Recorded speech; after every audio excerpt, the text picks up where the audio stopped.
Looking back, the signs weren't subtle. More like neon warnings taped to my forehead. But when you've been with someone for 3 years, you get good at pretending you don't see what's right in front of you. It started with the perfume. Expensive, floral, definitely not the cheap body spray she used to spritz before heading to work. Then the new dresses that still had tags, tucked behind old hoodies. The phone that never left her hand, even when she went to the bathroom. And the girls' nights, with people I'd never met. I told myself she deserved her space. That was my first mistake. I wasn't the jealous type. I prided myself on being the laid-back boyfriend. The one who trusted. But trust starts to look a lot like denial when you ignore every obvious clue. The final straw came on a Thursday night. She came home late, shaking out her umbrella like she hadn't just ripped our relationship to shreds. I was sitting on the couch, folding her laundry. Her phone lit up on the coffee table. Miss you already. Last night was perfect. Brett. The name hit me in the gut. My hands went cold. I didn't pick up the phone. I didn't scroll. I didn't have to. The message said it all. She breezed into the kitchen, humming like nothing was wrong. I stood in the doorway, heart beating too fast. Who's Brett? I asked. She froze, but her expression wasn't guilty. It was something worse. Triumphant. She turned, met my eyes, and smiled. Oh, she said, voice smooth. You finally noticed.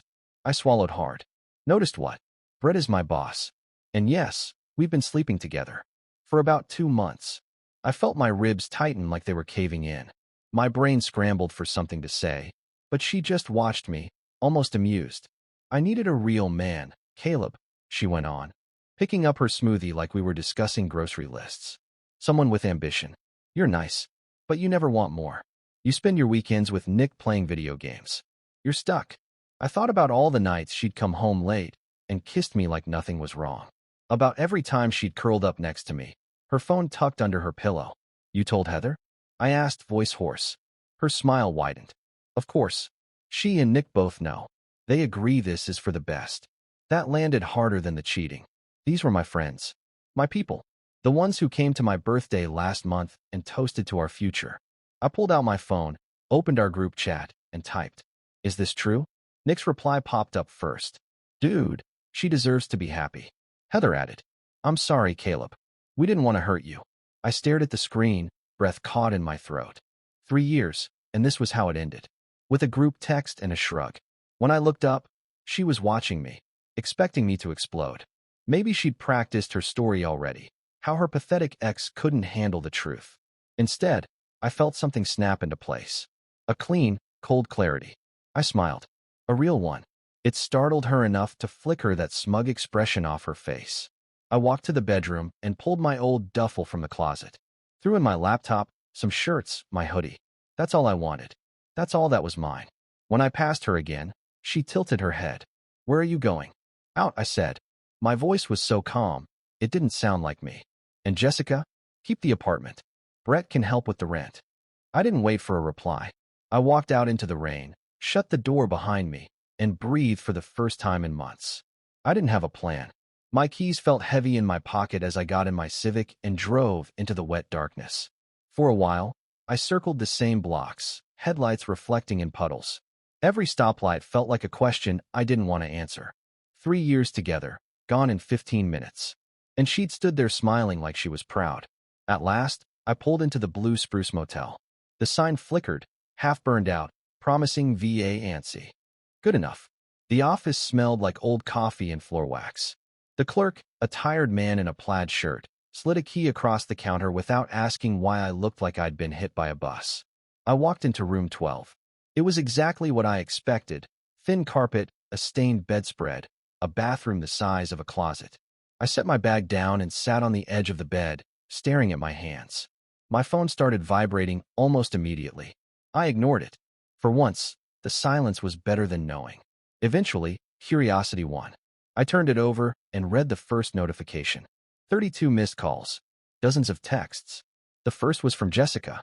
We need to talk. Then another. I know you're upset, but don't be childish. Then, you can't just walk away. Funny. That's exactly what I'd done. I scrolled down. Nick had chimed in. Man, don't make this harder. She deserves to be happy. Heather, you're overreacting. This is better for everyone. Better. For everyone except me. I set the phone face down. My chest felt hollow. I thought about all the nights Jessica had come home late, how I'd kissed her without asking questions, how I'd believed we were solid. How pathetic that sounded now. I lay back, staring at the cracked ceiling, replaying her voice. I needed a real man. The words looped in my head until I almost laughed. If this was her idea of strength, she could have it. I didn't sleep much. In the morning, gray light crept in through the cheap curtains.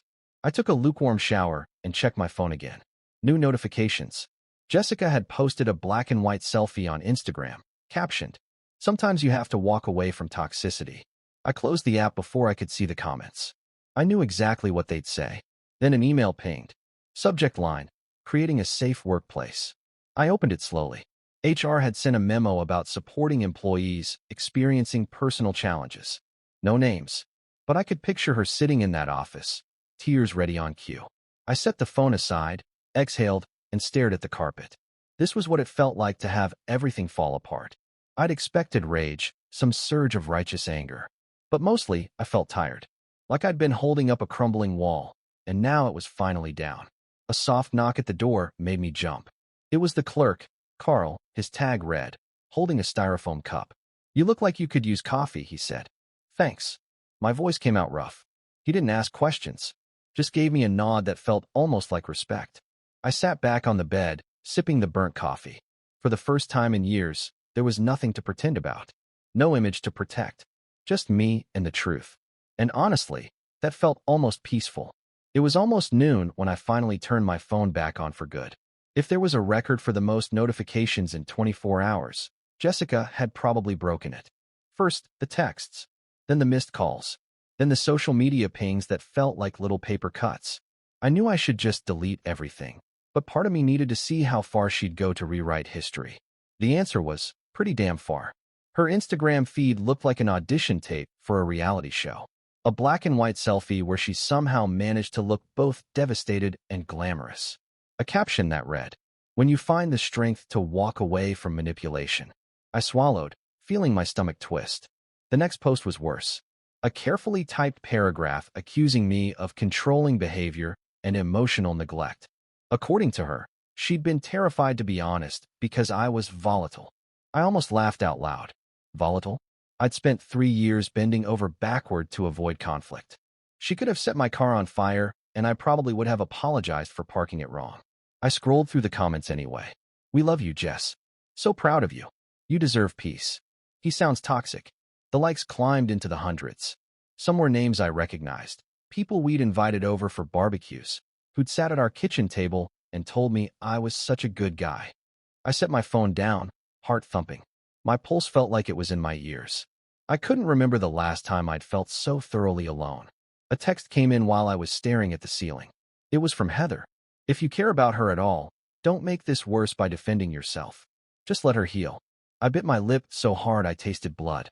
There it was again, that smug, condescending tone. Like I was the villain in a story I'd never agreed to. I typed a reply, deleted it. Typed again, deleted again. Finally, I turned the phone off before I could say something I'd regret. Not that it would have mattered. She'd already decided who I was. I got up and paced the room. My duffel bag sat open on the chair, clothes spilling out. I wondered if Brett had helped her write those posts. Maybe they'd sat in bed together, polishing the captions until they sounded just sympathetic enough. My stomach rolled. I had to get out of that room. I threw on my jacket and stepped into the overcast afternoon. The air smelled like wet asphalt. The world looked exactly the same, which felt obscene. Like the universe hadn't noticed everything had imploded. I walked 2 blocks to a coffee shop I used to go to before life turned into a tabloid headline. The barista, a young woman with pink hair who'd always been friendly, looked up from the register, and her face changed. Like she recognized me from a wanted poster. "Hi," I said, forcing my voice steady. "Hey," she mumbled, eyes dropping to the counter. I ordered black coffee and paid in cash. As I waited, I scrolled my email. A new message from HR sat in my inbox, subject line, "Urgent, workplace conduct." I opened it and skimmed. Legal language about allegations raised by an employee. An invitation to meet with management. My hands went cold. I'd never raised my voice to Jessica, never threatened her, never laid a finger on her. But she didn't need facts. Just a story people were eager to believe. The barista set my cup down and called my name like she was afraid I might start yelling. I took it and left without looking back. On the walk back to the motel, it hit me how fast a person could lose everything. A relationship, friendships, your reputation, all gone because someone decided you were easier to blame than be honest. In my room, I sat on the bed, coffee cooling in my hands. My phone vibrated again, but I didn't check it. I didn't want to know who else had picked a side. I knew I couldn't stay here forever. I'd have to figure out where to go, how to clear my name, what to do about the job I probably didn't have anymore. But in that moment, I felt something like relief. Because if everyone could turn so fast, maybe I'd been clinging to illusions all along. And if that was true, losing them wasn't really losing anything at all. That evening, I finally called Gemma back. She was the only person from work who hadn't treated me like I'd grown horns overnight. We'd never been close, but she'd always been decent, polite in a way that wasn't fake.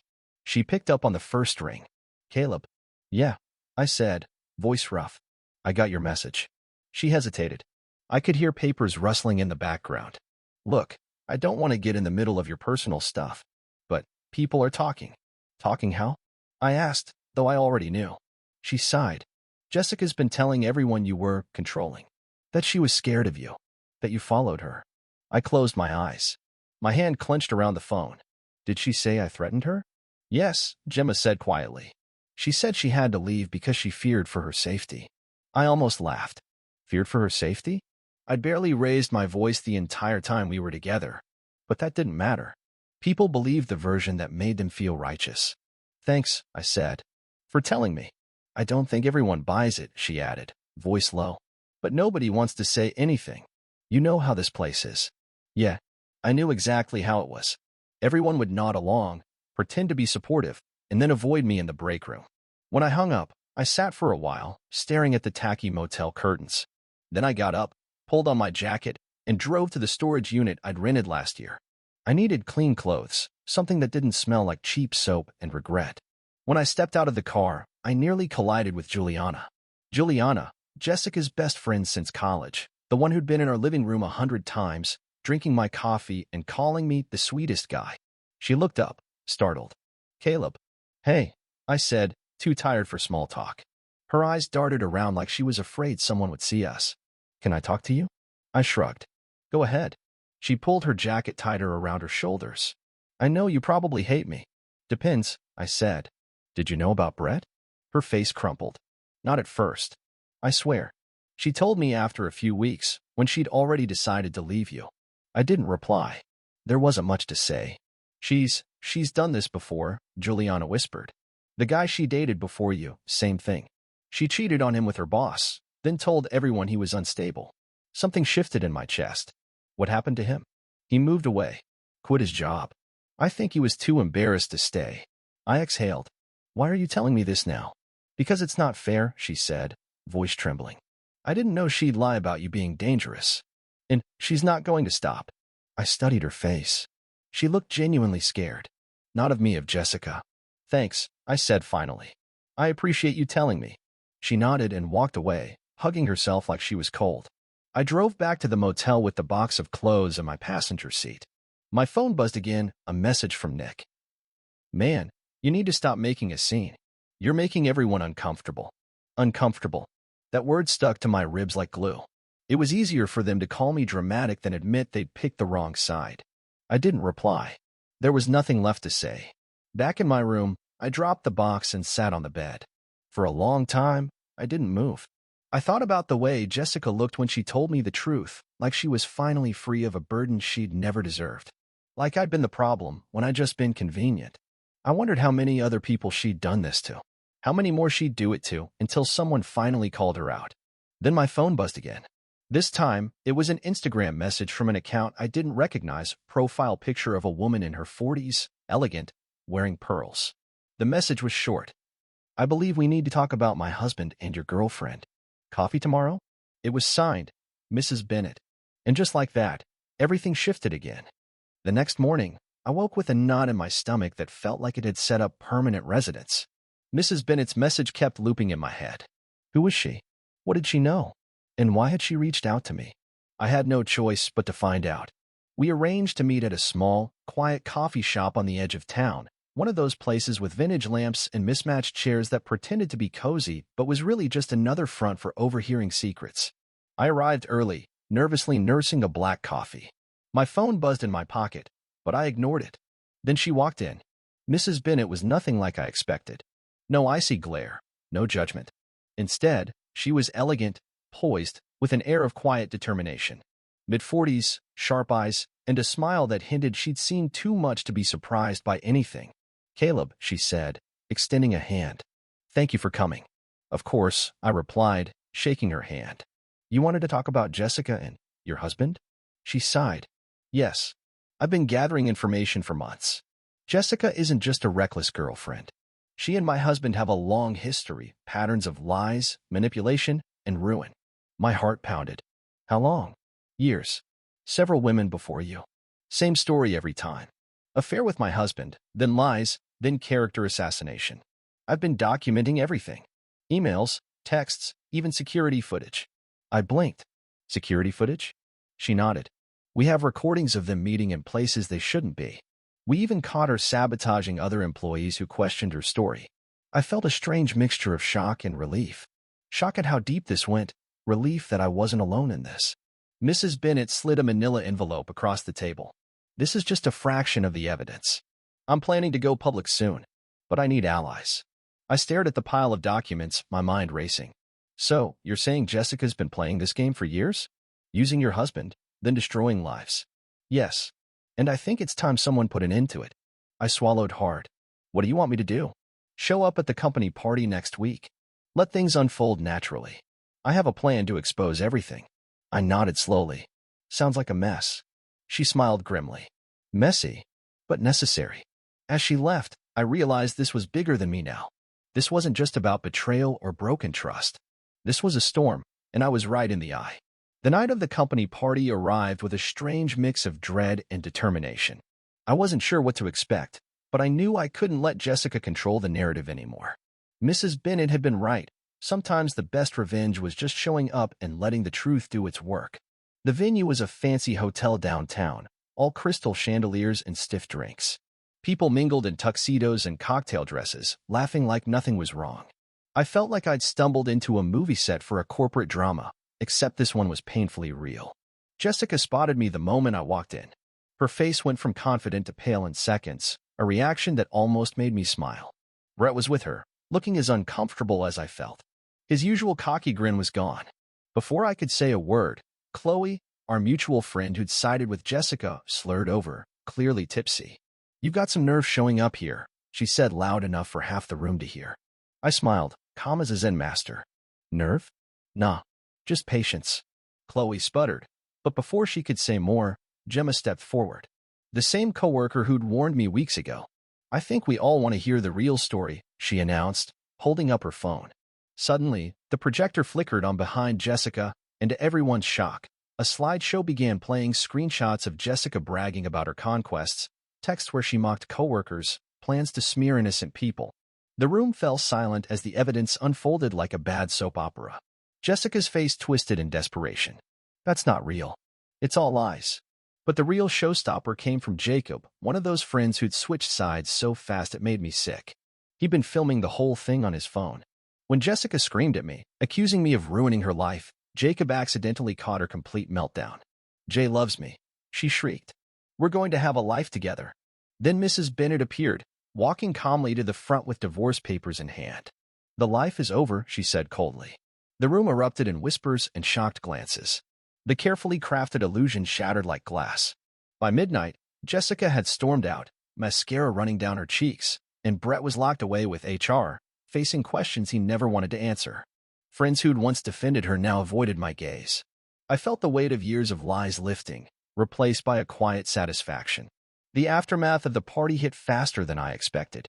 Within 48 hours, both Brett and Jessica were asked to resign. That was just the start. Mrs. Bennet's evidence was damning. Emails, expense reports falsified to cover up dinners, text messages plotting to destroy anyone who challenged them. The company's legal team moved like a shark, swift, precise, and ruthless. It wasn't just about the affairs anymore. The pattern of harassment, financial misconduct, and workplace sabotage made it a legal nightmare. Then came Mark, the guy who had left town after Jessica's last stunt. He'd been watching everything from afar and suddenly reappeared, armed with receipts, screenshots, recordings, the whole dark history laid bare. Mrs. Bennett introduced him to her lawyer, and 3 days later, Mark filed a lawsuit too. Suddenly, other former employees started stepping forward, each with their own horror stories and proof. What started as one scandal became an avalanche. Jessica tried to get ahead of it with a tearful video claiming she was the victim, manipulated by Brett. But then Juliana posted the screenshots of Jessica's private chats, bragging about conquests, mocking victims, planning smear campaigns. The tide had turned. One evening, I was sitting outside the motel when Jessica showed up. Mascara streaked down her face, clutching a manila envelope full of dirt, her insurance policy. "I've got dirt on everyone," she said, voice shaking but trying to sound threatening. "Help me stop this, or I'll release it all." I laughed. "Burn every bridge you've got left. Watch how that works out." She tore up the envelope right there, screaming threats, her meltdown recorded and blasted across social media within hours. Mrs. Bennett's divorce was finalized soon after. She got the house, cars, and assets. Brett's golden parachute was gone, his reputation destroyed. Jessica? She vanished, moving back with her parents, social media silent. Her so-called friends? They dealt with their own fallout, some losing jobs or respect. Jacob tried to apologize, sent a long message about loyalty and friendship. I replied with screenshots of his old support for Jessica. He blocked me, classic. Chloe scrambled to clean up her image, worried the leaked chats might drag her down too. As for me, I signed a lease on a new apartment, got a promotion, and started seeing someone new, slow, steady, real. The best revenge? Living well, letting people's lies and manipulations destroy themselves. And yeah, watching the whole mess burn was pretty satisfying. The dust settled slower than I thought it would. The wreckage from Jessica and Brett's downfall still rippled through my life and the company, but finally, I felt a crack of sunlight. I moved into my new apartment, a modest place with a view of the city skyline that I never noticed before. It felt like my own little kingdom. Not perfect, but mine. Work was different now. I was taken seriously again. The promotion wasn't just a title, it was a second chance to rebuild what I thought I'd lost. My new relationship was cautious. After everything, I was in no rush. She was smart, kind, and saw me, not the broken headlines or the ghost of my past. Sometimes, late at night, I'd scroll through social media and see the wreckage Jessica left behind. Friends who'd backed her had faded away. Others were trying to piece together their own lives after the fallout. But I didn't feel triumphant or vengeful anymore. I felt free. Free from the lies, the betrayal, and the betrayal's long shadow. I'd spent too long waiting for someone else to save me. Now, I was doing it myself. And that was enough. The last messages from Nick and Heather came and went, unanswered. The friends who mattered were still around. The rest?